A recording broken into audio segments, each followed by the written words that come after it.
देव ओळखावा, जन्म सार्थक करावा. म्हणजे देव ओळखला का त्याचा सार्थकच झालं. आणि त्याच्यासाठीच तर मनुष्य जन्म आहे, देवाच्या ओळखीसाठी. त्याला साधू संतांना ज्ञान म्हणून नाव ठेवला. देव ओळखावा त्याचे ज्ञान. म्हणजे किती सोपा आहे हा शब्द. प्रपंच हजार पटीनं कठीण आहे, पण परमार्थ इतका सोपा आहे म्हणते.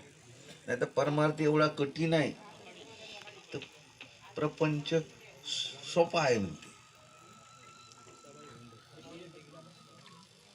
सोपे आहे सर्वाहुनी, इतका देव सहज सोपा आहे.